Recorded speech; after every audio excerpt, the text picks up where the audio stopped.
Hello and welcome to Two Words Wolves Pod. I'm Ryan Eichten, and after a Game 4 win that wasn't weird at all, nothing untoward happened in this game. Wolves win 114-109. Series tied at 2. With me is Andrew Carlson from Canis Hoopus. How you doing? I'm good, man. Hey, we finally got one done early. Nothing happened in this game, so let's get a quick pod in and let's get home and get to bed at a reasonable time, huh? Yeah, I was actually talking down in the tunnel before the game officially ended, and I looked at my phone. And I'm like, I don't know about this game, but I'm just glad it's 9:15 instead of 11:15. It's amazing, man. 48 hours ago, we were starting this like 3 hours later. Yeah, and hey, Game 5, we won't be here at Target Center, but Game 5 on the road. Thank you for the Knicks for sweeping. We get a 7 p.m. start out in San Antonio for Game 5. And there were plenty of reviews in this game, too. There were like 4 different reviews, like a lot of stoppages in play. This was not a fast game by any stretch of the imagination. We're still rolling at 10 o'clock. It's pretty good. No, well, here's a segue. Let's talk about the main review of this game. Second quarter, let's see, I have the timestamp here.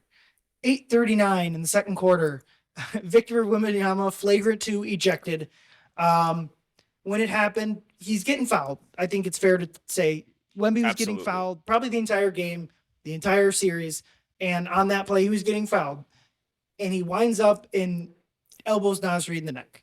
And I tweeted out immediately, like, if this is the regular season, he 1,000% gets ejected. And I think the subtext of that was obviously, but this is the playoffs, I don't think he's going to get ejected. Well, he did. I think it's fair. I'm sure Spurs fans aren't happy about it, but like, he wound up and did it intentionally. Yeah, it was clear. I think you could give him the benefit of the doubt and say he didn't intentionally hit Nasri in the neck, but he intentionally threw an elbow with reckless regard to where who could potentially be on the other end of that elbow. And so I think he rightly gets ejected. There wasn't a too loud hullabaloo after the game in the locker room, or just talking about the strategic differences between pre-Wemby and post-Wemby. But obviously the game completely not flips, but like the tone of the game completely shifts the minute Wemby's not out, just like it did in Game 4 of the Denver series when Ant and Dante get hurt. The Wolves are up 36-34 when Wemby gets ejected. And they end up winning by 5 points. So we'll talk about that you probably should have been better than +3 in the 2.5 quarters that Wemby didn't play. But at a certain level, it doesn't matter. You win the game, your series tied 2-2, and you got a best of 3 to try to win the series. Yeah, and at the end of the day, I mean, I told you this during the game, is if you're a Wolves fan, you want this team to win by less than 15 points tonight, because they actually need to be taught themselves that, hey, you can't just roll the ball out against this Spurs team, whether Wemby's on the floor or not. You can't just roll the ball out and expect to win a game. And that was the vibe of this team for much of that. I mean, after Wemby got ejected with 8:39 left, this team largely just ran up and down the floor with the reckless disregard for the basketball, turnovers left and right, poor shooting. And Anthony Edwards needed to throw on the cape at the end of the game in order for them to end up winning. So I think this was something where they win by less than 15. That's actually a good thing. If they won by 30 or 40, that's not something where they're able to get good film out of this. I think this is still a game where they are able to have a productive film session and get things off the tape that have been warts of theirs for this whole series. And then just from a Wemby side of things, like, I think the right thing to do is play it down the middle with this, and like, yes, he absolutely deserved to get ejected. So the Spurs fans, like, you have Spurs fans on one side saying, no, that shouldn't have been ejected. That's dumb. Yes, he should have absolutely been ejected. And then you have Wolves fans on the other side saying he's going to get suspended. He's not getting suspended, you guys. Like, this is not something where this is a Meta World Peace, James. I know that's been thrown around so much online. Meta World Peace started the Malice in the Palace. That played a much bigger role in that suspension than the actual elbow itself. To say Meta World Peace had a reputation would be an understatement. If Draymond Green did this, he probably would get suspended, right? I mean, like, in the same vein. I think that's pretty reasonable. And also, too, the other detail is, like, different NBA commissioners. One of them was much harder on players than the current commissioner is. So let's get the suspension things off the table. Victor Wembanyama is absolutely going to be playing Game 5 on Tuesday night. Yeah, absolutely. And that was the vibe from everyone post-game, just kind of saddling up to guys in the locker room a little bit to chat him up with it, specifically Nas. Nas did say that he didn't get the Wemby elbow kind of clipped his shoulder a little bit, which slowed it down. It wasn't like a full on flush elbow. It hurt a bunch, obviously. But he looked good to go. I did show him the runner test, Meta World Peace elbow to James Harden, and kind of chatted about why he made sense why he got suspended, and someone said to Nas like, and Wemby won't get suspended for Game 5, and Nas like nodded his head like, of course, like no one is expecting or maybe even like wanting him to get suspended, and he shouldn't, and he won't. So I guess at that point I don't know if like much else to say against Wemby. It would be interesting to go back and watch the first quarter of the game just to watch the Wemby minutes. But the Wolves were winning. They were up 2 at the time. Yeah, They were up 2 at the time. And I think the thing is, I mean, the Wolves came out of the gate much better than they did in Game 3. Game 3, obviously, the infamous 1 point with 5 minutes left in the first quarter. That did not happen again. There was definitely more intention about this team. I also think one of the big things to note too is the rebounding that took place. Tonight was much better in the first half of the game than it was in the second half. And it's ironic that Wemby played much of the first half and was completely out in the second half. And Luke Cornett was actually able to control the boards much better than he probably should have. But the Wolves were up 2 when this happened. It wasn't like this was a massive swing in the game. And as a matter of fact, it seemed to kind of light us fire under the Spurs. They were really intentional about their offense in the second half, getting to some of the spots that they're very comfortable with, De'Aaron Fox, namely, as a part of that. But yeah, no, it's not like this was some massive, I mean, obviously it was a big swing in the game, but I'm not saying that this won or lost things because the Wolves clearly let off the gas and did their regular season thing when Wemby left. Yeah, to me, that's the big story, at least of the immediately, like the Wemby. I think like a lot of people, I was writing my next day column in my head throughout most of this game. Because if they lose, if Wemby plays the whole thing and they lose this game in like a similar fashion to Game 3, their season likely ends there. Coming back 3-1 against a superior team with 2 games Season's on the road. over. Yeah. But certainly the minute Wemby goes out, if you end up losing that game, then it's all hands on. It's completely just done. You're double done. Yeah, then Game 5 probably looks ugly as well. And so I thought the subsequent end of the first half and throughout the third quarter, and let's see, when did the Wolves really until the mid part of the fourth quarter, the Wolves were in a rough spot. And I thought it was a perfect representation. Honestly, combining it with the Denver series, all of it was a perfect representation of what this Timberwolves team was all year and really what they've been for the past 3 to 5 years that they've been making the playoffs here. When they look at their worst and when things are up against them, like it was in the Denver series with the injuries, with just Jokic and Murray being really good players, they responded. Game 2 out in Denver was an especially good example of that. I was counting them out. I was far from the only one that thought that the Wolves were in trouble. And they come back, they win that series, even despite massive injuries. Where in they got 2 guys out in Game 4, they got 4 guys out in Game 6, and they win that series. They've done that all. That's been this Wolves team. When they're down, they play their best. And when they're up or when things seemingly are easier, they play their worst. And that was a perfect example of really this entire series. Because I talked about too much last game about Game 2 and my feelings about that. I thought, well, understandable. Like they let the Spurs off the hook in Game 2. And I thought the big stretch, and luckily they overcame this, was at the end of the first half. When guys go out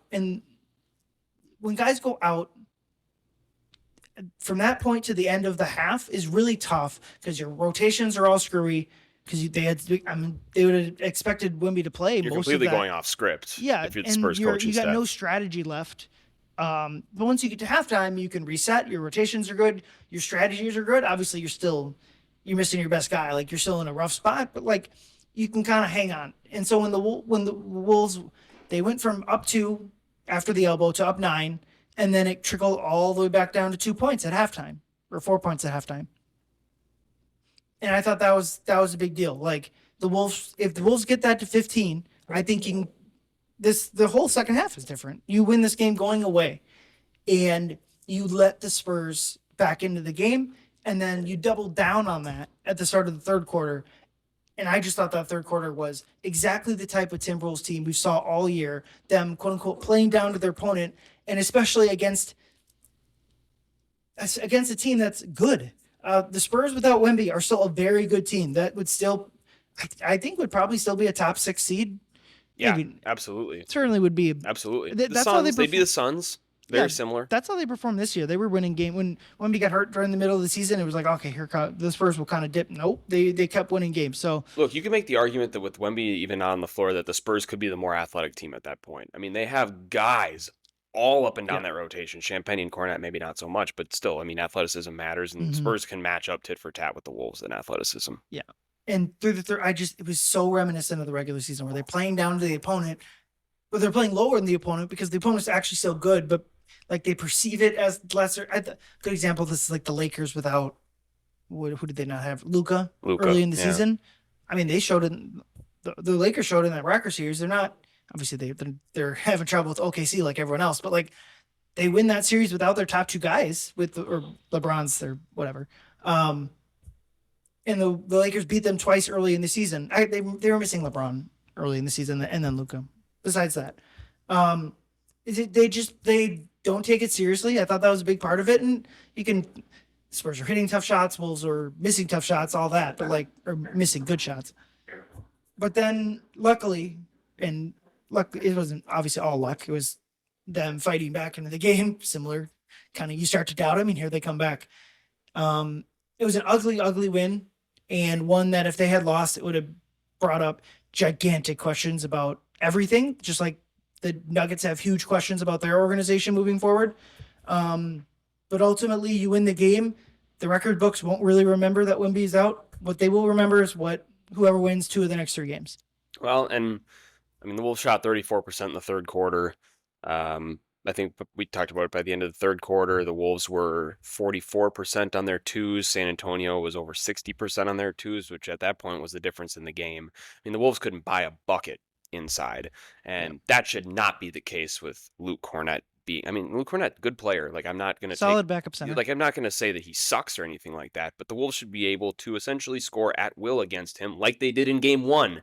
Everything they did in game 1 when Luke Cornette was on the floor was getting to the spot that they wanted and finishing inside. They had zero fear with him at the 5. And tonight, like, frankly, I'll be honest with you, like, Luke Cornette outplayed Rudy Gobert in the second half. Like, in terms of 5 versus 5, Luke Cornette at the rim was extremely good, and the Wolves could not find a way to finish at the bucket. I would throw in the caveat there, while agreeing with you, until the last 3 minutes. Sure, I would agree with that. Rudy had big buckets down this. They found the and one was the big one. Yeah, and then I think the last couple 2 or minutes. 3 possessions later, Julius found him, who had a atrocious game. Awful. Rudy found him in the dunker spot, wide open. Which, but for most of the second half, like, Luke Cornette was the better 5-man, and I think specifically in the third quarter, the Wolves' drop was horrific. They decided that they were just going to run an easy drop, and De'Aaron Fox was going to kind of be able to get what he wants, and he picked it apart. Yeah. Rudy was probably 10 feet off of him on the 3-point line, and Fox is quick enough to where he can get to the elbows, he can get to the blocks if he needs to, and take advantage of Rudy being on the floor wherever. And he ping-ponged around. Fox was 8 of 23 in this game. I would assume he was 18 of 23 in this game. Well, I'm looking at second half stats too. Like, he was 3 of 9 in the third quarter, but it seemed like he was much better. It felt like he was that. 9 of 3. Like, you know. Well, there was the 3-minute stretch where he may have probably had those 3 field goals all in a row, where he had the 2 twos in the mid range, he had the tough one over Shannon, and then he hit that 3 that forced the Finch timeout in the third quarter, where Rudy was probably 15 feet off of him. Jaden got hung up on the screen, and Fox had a wide open 3 that he just drained. And so the Spurs were able to get whatever they wanted out of that drop. And I'm sitting there, I'm like, please, you need to start blitzing screens. Like, De'Aaron Fox needs to start getting the ball out of his hands. Like, obviously, don't leave corner shooters open. Like, don't leave Champagne, don't leave some of these guys. But you have to try and activate the defense a little bit more, because it was just getting so lazy and lackadaisical there that I mean, it looked like it was flatlining, frankly. And again, if it wasn't for Anthony Edwards coming in and just completely throwing the cape on, we're probably talking about a little bit different of a game, just because of that third quarter stretch that was really horrific. Yeah, and I think after game 3, I think it was fair to point out the Wolves had a below average shooting game. If they have an average shooting game, they probably win. I think if you're going to say that, I think you have to extend the same thing to San Antonio in this game. They're 6 of 23 from 3. Their best 3-point shooter, Champagny, 0 of 5. Fox, 1 of 7.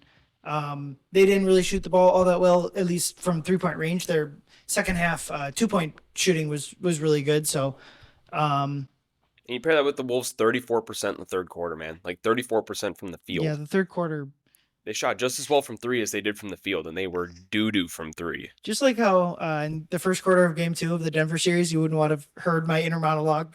I don't, in the third quarter of this game, I don't think you would have wanted to hear my inner monologue about what was going on the floor. I mean, it was frustrating, man. Like, it wasn't even just the shooting. Like, it was the turnovers. It was just the lazy offense. Like, they had 6 turnovers in the third quarter. Randall had 2 of them. Oh my God, Io had 1. TJ had 1. TJ had there's a lot of Terrence Shannon Jr. praise going around on the internet right now. I think he had there were a couple pretty rough stretches for him in this game. He has a lot to figure out when he drives the ball, like what to do with it when he actually sees the teeth of the defense. He had a nice energy stretch. I think he had a couple really nice, like he had a couple threes, and he deserves to be. They might not win that game without those 2 threes. And he drew the offensive foul too subsequently. But there were some. He's the only one on this roster. Yeah, but I mean, take good with the bad. Like I thought, largely I would give Terrence Shannon Jr. like a C+, B- in this game. Yeah, and so, they needed him though. Like 100%. They're running out of guys. They just need bodies. And Nas had 1. Mike Conley had 1. Here's I think what it boils down to, and what kind of compounded into the fourth quarter, is I made the comment to you at the end of the game. Chris Finch had no other option but to have 5 guys on the floor, 3 of which were playing extremely poor. Mm-hmm. Io had a horrible game. Julius, horrible game. Jaden, not a good game. And there were no other players to play. No. You're not playing Mike Conley. TJ had been shaky at that point. You're not going to close a playoff game with him. Like, respectfully, he's a good player. He's not that good. He's not on that level yet. Plus 11 in this game is a fair compliment. But you're not closing with him. And Nas had a nice game, but we're just talking about players who are making the right plays. And out of the 5 on the floor, 3 are having a poor game, and your other options at that point weren't very good either. So a grinded out win. And I do think that Chris Finch is outside of Ant. Chris Finch is probably the second star of this game. I thought he coached a really nice game. Yeah, let's talk about Ant, because he was sensational in this game, at least from an offensive perspective, carrying them in the scoring column down the stretch of the game. He had 16 points in the fourth quarter. I'll count it up. 6 of 8 from the field. Yeah. 1, 2, 3, 4, 5, 6, 7, 8, 9, 10, 11, 12, 13, 14, 16 points in the fourth quarter. They needed pretty much every single one of those to take this game. It's just a classic Anthony Edwards game, I thought, where obviously he's awesome, but he was as big of a culprit in the third quarter down the stretch of the first half of the stuff we already talked about as anyone. And obviously, like, your best player is going to carry you or let you down in those moments. And so he deserves criticism of his play. And as he always does, I'm sure he would criticize himself on that. It is important to point out, as we did 2 years ago with Karl Anthony Towns, this is Mother's Day for a young man who's lost his mom when he was a kid. I don't remember exactly what age, but I believe like 15, high school age. Cat 2 years ago, I remember in Game 5 out in Denver, had a really rough game where Jokic, he's probably one of Jokic's best career games ever. Game 5, Wolves Nuggets 2 years ago, and Cat had a rough game on Mother's Day that day, and I think everyone you get it. Grief isn't something that goes away, especially like when you lose your mom. And Ant said as much after the game for today. And shout out to Cat, who they sweep the Sixers on Mother's Day. Cat, aside from evergreen thing I'm about to say, aside from the fouling, Cat was great today. And Ant said, I'm paraphrasing, but he said, like, I wasn't going to lose this game for my mom today. Like, we were going to win today. So he gets maybe he gets a pat. I don't know. He played all 12 fourth quarter minutes, man. I mean, Yeah. at the end of the day, he soldiered through and when it really mattered. He said that in the locker room kind of offhandedly out. He's like, 81 minutes in 2 games. Oh, God damn, man. Well, I mean, rightfully so. Him and Jaden were the only 2 on the team, actually, that played all 12 minutes in the fourth quarter. And just to kind of put it in perspective, I mean, Ant had 16 points in the fourth. Yep. He had 18 points in the second half. So do the math. 2 points in the third quarter. And he was 7 of 12 in the second half. He was 6 of 8 in the fourth. So I think he was that makes him 1 of 4 in the third quarter with 2 points. So you want to talk about a kind of the duality of man. And that we got the full Ant spectrum in the second half. And we got the, wow, man, are you going to pass the ball? There were multiple times in the third quarter where he made terrible reads. I mean, like, where we're sitting, we have the privilege of kind of seeing the full court. Mm-hmm. And there were a lot of times where Ant's getting blitzed. He was indecisive out of those blitzes. Jaden was wide open in the short corner to be able to make a extremely easy shot by his standards. And this is when the game was really close. Like, just a lot of really tough Ant mistakes. But again, he pulls through and he dazzles in the fourth quarter. And if the Wolves lose, we're talking a little bit differently about it, but they didn't. He did exactly what he does best, and he pulled through. Yeah, it's the privilege and the curse of playing the outcome. We're using, in general, decision making, probably in life, but certainly in sports, you process over results, right? Like you put in a good process and you live with the results, and that's generally true. But in the playoffs, sometimes it's just like, what did you get done? And they ultimately win this game on the backs of Ant. And so I think, and as we've done, I think it's fair to give him more praise than criticism for this performance. Absolutely. Well, yeah, 100%. I mean, he was the guy. Mm-hmm. There was large stretches of this game where their only offense was him. That's it. That's all it was. And then nobody else they could go to. No, they did not. And that's the again, the blessing and the curse of being the superstar. Like, it's on you. And so when you win, you get the praise, even if it's ugly. And if you lose, certainly I would have roasted him and whoever else, and still might. Maybe we'll rewatch the post Wemby minutes and see what we can find. But yeah, let's go kind of player by player here a little bit. Julius Randle. He has 6 turnovers, 5 of which came in the time frame I thought was most important. It's 5 turnovers from the 2-minute mark of the second quarter to the, I think, 7.5 minute mark of the third quarter. So in 5.5 game minutes, he has 6 turnovers, or 5 turnovers, excuse me. And I think I said to Jack Borman at halftime, it was like, the only way the Spurs are winning this game is if Julius and others are just turning the ball over, because the Wolves have a solid defense. And I mean, I think you got to say the Spurs played, given who was out, played pretty well the post Wemby minutes. But like it was going to have to look like that. And I kind of similar to Ant, where Julius deserves criticism for most of his performance in this game. But ultimately, he makes one of the better passes to Gobert at the end of the game. See if I can find the timestamp here. Looks like they didn't give him an assist. That's kind of, I don't know. I agree with that. He finds Rudy Gobert under the rim for a dunk that puts the Wolves up by, I don't know where this was. Yeah, 150. They didn't give Julius an assist at 1 minute and 56 seconds. That's insane. Yeah, he finds Rudy under the rim. The Wolves are up 6, and there's free throw and turnover chicanery from there. But the Wolves pull it on. And Julius had a bunch of good defensive stops, like one-on-one defensive stops on the stretch of the game. So similar to Ant, although it's more bad than good for Julius and reverse for Ant. Ultimately, it's like you get enough done. And the Pad Julius tape, we bookmark it. When we're talking, there's plenty of it. When we're pulling up the trade machine in the offseason, hopefully that's mid-June and not mid-May. But when we're doing that, we'll pull up the clips and we'll delete the clips. We'll send the good stuff to the other teams. But I don't know. All of this is like, ultimately they win the game, and they do so in ugly fashion. But it's just like, at this point in the season, my bigger, it's like, it just doesn't matter. You gotta win the game. Exactly. And this was really kind of the full Julius Randle experience, and it's really too bad too because he started out the game so well. I think he started out, 10 I think it was 10 points, 4 rebounds, 3 assists and right before before he got his first turnover. Like I think he had that to 0 turnovers.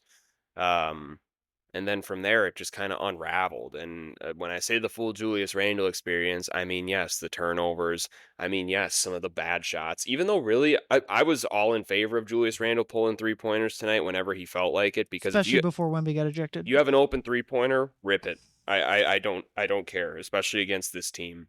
And so you take that and you compound it with some of the missed defensive assignments that he had. There was one with Champagny in the corner specifically where Julius tries to help off and then he leaves, or it was Vassell, not Champagny, sorry, where he helps off a little bit. And clearly his assignment is to stay glued to Devin Vassell. And he tries to trick the Spurs into making the pass. They make the pass, but it wasn't really much of a trick because it was a wide open 3-pointer and Vassell buries it. And you see Finch throw his hands up on the bench and get all mad. And that's just the stuff. Julius Randle is who he is at this point. This stuff is not going to change. He is not going to all of a sudden become a defensively sound player, completely with it at all points of the game mentally, and someone who's never going to turn the ball over and takes care of it. Like, that's just not who Julius Randle is. You're going to have the great moments, and you're going to have some really, really, really, really low moments. And at one point in the game when he checked in, there were boos. People were booing him when he checked into the game in the third quarter. And so that, again, boneheaded turnovers and like not even really like understandable turnovers, like fast break stuff where he's just making terrible passes into 3 guys. Classic thing where he doesn't see the guy coming. Yeah, like it's just that stuff that continues to happen with him. I mean, not making the right play out of a double team, which was an Ant problem tonight too. I mean, the Wolves really have to figure that out because the Spurs are just going to keep bringing those because they're clearly working. There needs to be a solve for that in these next couple games. So Chris Finch and Mike Inori are going to need to hit the whiteboard for that. But yeah, it was the full Julius Randle experience, man. There's just no other way to put it.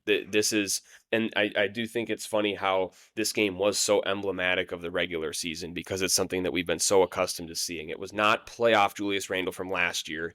It was haven't not really seen that guy. And we haven't seen him. We have not seen him much this year. But even in Denver, it's like he had his moments that he popped up, and he was never egregiously bad, right? Like he was never solid enough in Game 4 and Game 6. Doesn't deserve criticism for those performances. I even like I really think in the whole Denver series, like it was just he was never egregious. Like it was never one of those things where he after Game 1 was bad. It wasn't one of those things where he just like completely took the wind out of the Wolves' sails.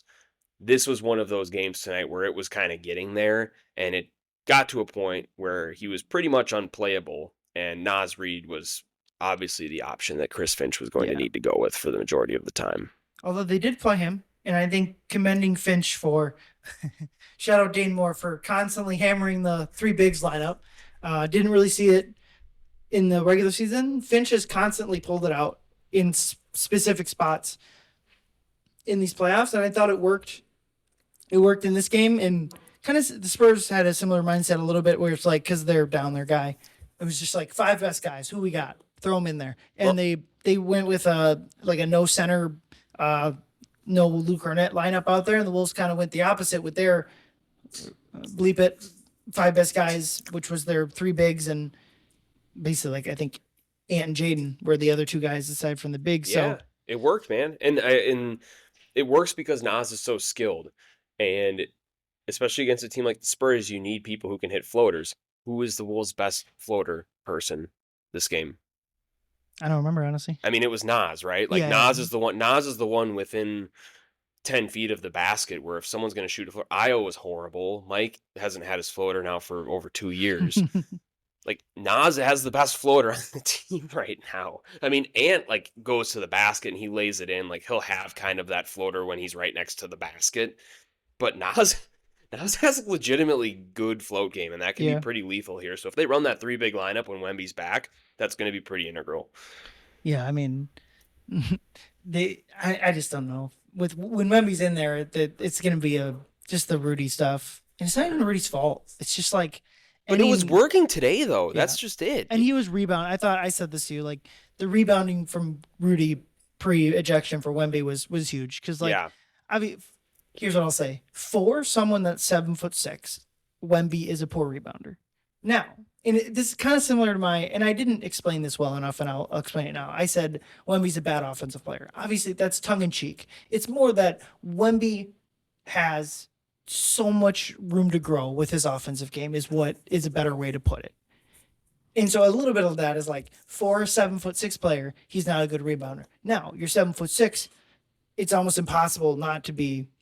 He's skinny, and so despite missing half a foot with Rudy, he can box out and get in there, and that is kind of what led to the injection, because he was. I think it's fair for Wemby to be frustrated about the contact that was allowed on him. That's fair. It's just like, a reasonable person can't say like it was a reasonable reaction to it, especially because, like, how many times have we complained about X person on the Wolves not getting calls? They don't throw elbows.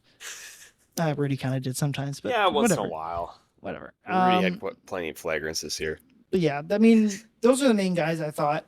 Nas has been good in this series and that's been a big help because, he'd been just hurt or he was terrible in the Denver series. Yeah, and so to get him going, the defensive warts come and go a little bit there, but they just need scoring a lot of the times, especially when Wemby actually is playing in the series. Io, kind of back-to-back tough games for Io. We should talk about the end of the game. I missed it.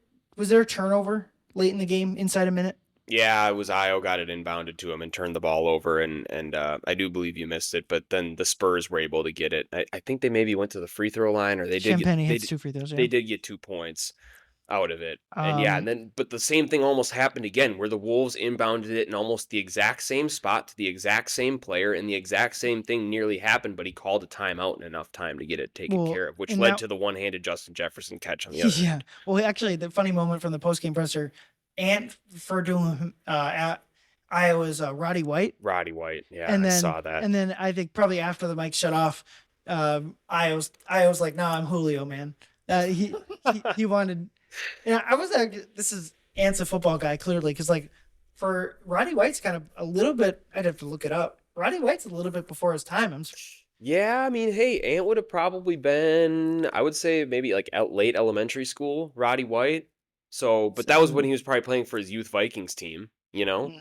So, I mean, he was probably tapped in. Roddy White's last NFL season was 2015, so Ant was a teenager. So maybe not quite before his time. I mean, that's a Falcons legend too, you know? I mean, yeah, that's like, well, I was just more surprised he didn't go with Julio. Like, that's Ant, man. Nothing he says really makes a whole. I mean, he said Tony Romo when he shot the ball in the bucket, that one for the ESPN cover shoot. That's just good stuff. Yeah, like, he just says whatever comes to his mind, man. Goodness gracious, man. You're throwing a basketball, and the first thing that comes to your mind is Tony Romo. I don't know. Makes sense. What I think was a good sign for this team, and I'm sure Finch they called the timeout, so they had time to talk about this. So you mentioned they turn it over. Champagne hits 2 free throws, and the Wolves are up 3 with 20 seconds left. So they inbound the ball, hit even a single free throw. They're in a good shape. Just the only thing you can't do is turn the ball over. And so they inbound the ball, and for 6.5 seconds, Io is in trouble. They call their last timeout. But the thing is, and I was worried they weren't going to recognize this, on the timeout, the 8-second violation to get across half court does not reset. You can't. So I think I heard 1.5 seconds and I heard half second, but they basically didn't. They had to at that point throw the ball the length of the court, and they couldn't inbound the ball in the backcourt. They nearly blew this game again. Yeah, and if not for Ant's foot, I mean, they're 2 wins now. A Champagne good look at the buzzer that could have. They were now up 2, right? In game 1, Champagne could have won the game right there, and this whole series, he has not been able to hit shots, which I wouldn't leave him open. Like he'll knock him down. And then in this game, there were an Io Julio Jones shoe catch away from blowing this one. But it was a good sign that they.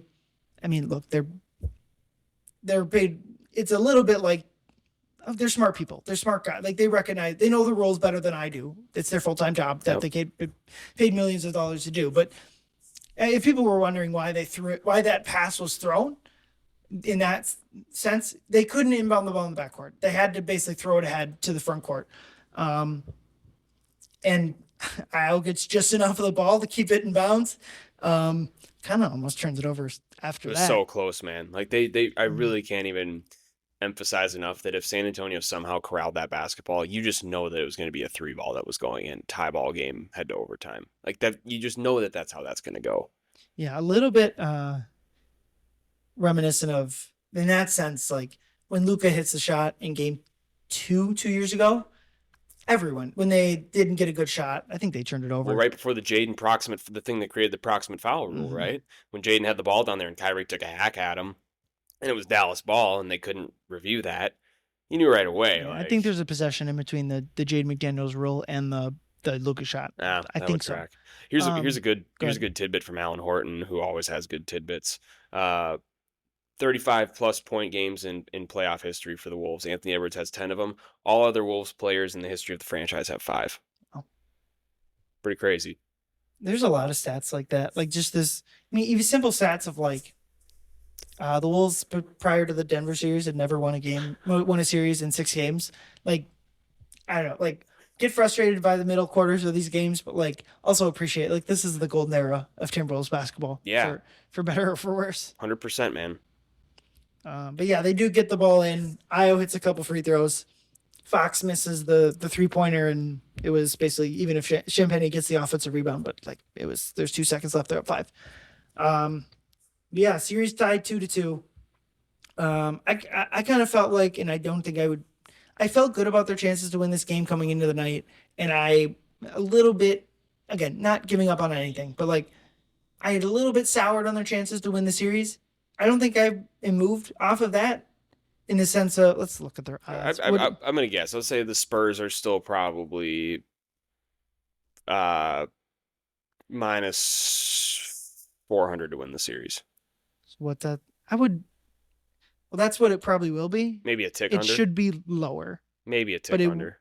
Yeah, you're pretty much, actually so Spurs are minus 450 and Wolves are plus 350. So if you take out the VIG, you nailed it on the dot. If you take out the house edge, it's minus 400 on the dot. So what is that? Now.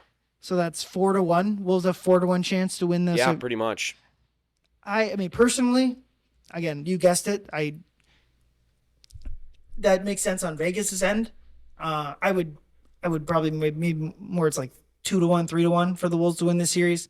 They'll be stark underdogs in Game 5 and a potential Game 7, and they'll be slight underdogs for Game 6. I would imagine they head to San Antonio as 7.5 point underdogs minimum. It'll be more because they were. I know what they were underdogs in Game 1. It'll just be the same thing. Dogs tonight, which home court's probably. Before I officially look it up, it's going to be because Game 1 and 2 were 9.5. That'll be what it'll be again. I guess I would guess probably somewhere between 7.5 and like. Which I've felt like the Wolves have been underrepresented in all of these series, so it doesn't even matter. Wolves are 9.5. I nailed it. There you go. On the dot, right 9.5. My favorites. Right on the money. I'm not a genius. That was just what it was in Games 1 and 2. And Denver series is the exact same thing prior to the injuries. Like the games were all the same, regardless of. Yep. Yeah, it'll be fun. I think. Obviously, like the disaster scenario, especially once Wemby goes out, is that you lose this game. And still, like, if they lose the series, depending on how it looks, like, I was talking to my dad on, obviously, it's Mother's Day, so talking to my mom, too, about this. I really, as a fan, you really got to this is true of all sports, but I think basketball especially, you have to compartmentalize each step of the season. The success or failure of the regular season is separate from the success or failure of the first round. If you get past that, of each subsequent series. And this Wolves team, I think, is a perfect example of this, that enjoy the Denver series for what it was. Be frustrated by the regular season for what it was. Enjoy or don't enjoy whatever the rest of this series is. Obviously, the perfect example of this is Denver Game 7, followed by a stinker of a Dallas series 2 years ago. And so I think that's, I kind of didn't like how I came off last game. Just, I was so focused on the big picture. And obviously, I stand by what I said, but all of these playoffs, you really got to try to like hone in on what is going on here. So the Wolves are tied 2-2 with a chance to go to the Western Conference Finals for the third straight year. They're fairly sizable underdogs, but like we're at the point of the series where either team hits a couple more threes that they have no business hitting, and the other team's season will end. And the Wolves are the one more or less playing with house money. Absolutely. Because I think obviously they aren't expected to win this series, and objectively, I think the Spurs would have a better chance to beat the Thunder than the Wolves would have. Oh, absolutely. And I mean, this might sound like some loser shit, but like, I think it's a success if the Wolves lose this series in 6 games. Given their injuries, they can't do worse than that at this point. Yeah, but that's what I'm saying. It's like even their worst possible thing that could happen at this point. I still think that would be a success given their injuries and what they've kind of had heading into this postseason. The playoffs and this series would be a success. I think going back to my like compartmentalizing point, I don't know how to, assuming that's what happens, even if they lose the series in 6 or 7, whatever. Is this whole season a success? Is really hard. It's a really impossible question to answer, and it's why like I don't even know. It's not even worth asking. Like I think it's just you compartmentalize it. Like the regular season was a failure. The Denver series is an unmitigated success, and this series is, I think, obviously they win, unmitigated success. If they lose, is an understandable failures too strong of a word, but an understandable loss. That's the beauty of sports, though. Is you sometimes you can leave things open ended and say, you know, what if there was that one year where the Wolves actually did end up healthy? Because I do think that the way that this team looked with Dante DiVincenzo, they're missing Dante with Dante playing the way that he was, and this team playing the way that they were, like they looked like a team that for sure could beat San Antonio in a series and absolutely give Oklahoma City a better series than they did last year. Like they were playing their best basketball in round 1. And the difference here was that they had Ayo Dosunmu as someone who could penetrate the paint, whereas last year they did not. They had to bring in Terrence Shannon for spurts in the Western Conference Finals because they literally could not get anybody to collapse a defense. And they had that in multiple different forms this year. So it's hard to judge. And I do think that once again, like that's one of the things that makes sports so great is there's going to be, for better or for worse, there's going to be the time where everybody looks back on this season and says, man, the Wolves were playing really good ball in that first round and they ended up beating Denver pretty shorthanded. Could you imagine what would happen if Dante didn't blow out his Achilles and Ayo wasn't as hobbled as he was? Yep. I mean, they looked really, really good, man. They were playing great ball. Yeah, absolutely. And I'm glad this was not the final game of the season at Target Center, especially once Wemby goes out. But yeah, it's going to be a fun rest of this series, whether it's 2 games or there's 3 games, whether the Wolves can find a way to grab 10 more wins going down the stretch of the season. And obviously they'd be jerking. If they get through the series, they'd be sizable underdogs against OKC, even more than last year, I would imagine. Yeah. Oh, absolutely. But like, look, the Thunder are 7-0 in this postseason. They likely will be 8-0, given Luka's not close to playing, it sounds like. But like, at a certain level, Shea hasn't. Their Jalen Williams is out. I have no idea when he'd come back, and Shea has not looked good basically this entire postseason. Now, I think that's just because they're winning games easily. I don't think they need to rush Jalen Williams back right now. That's also the case. It wouldn't be a foregone conclusion against Oklahoma City. I don't think the Wolves are a different team than last year, and so are the Thunder. Obviously, it's still an uphill climb for the Wolves this season. They're the series, and hopefully that series or whatever. But I think the fat lady wouldn't sing, but she would start the series warming up her vocal cords. Yeah, she had the sheet music out. Yeah, it'll be a fun, again, like I said, enjoy or be frustrated by the last 2 or 3 games of this series, and we'll go from there. But yeah, we got Game 5, like we said, 7 p.m. Central. Hallelujah. Go Pistons in the sense of if they win these next 2 against Cleveland, Game 6 will also be a standalone, I'd assume a Please, Lord. 7 p.m. Central Time start. Please, Lord. This is so nice. It's so great. Let's check the time here. 11 o'clock 11 on the nose, man. Yeah, we'll get home at like midnight or so. Like this is great. Yeah, I think Leo and I after Game 7, or excuse me, after Game 5, Leo and I will be, I'd be podcasting. I'm assuming it'll be me and you after Game 6, and we'll hopefully the Wolf season will keep rolling past that. But if it's not, we'll talk about that then. Until then, for Andrew, I'm Ryan. Thank you everyone for listening. Go Wolves. Hey you!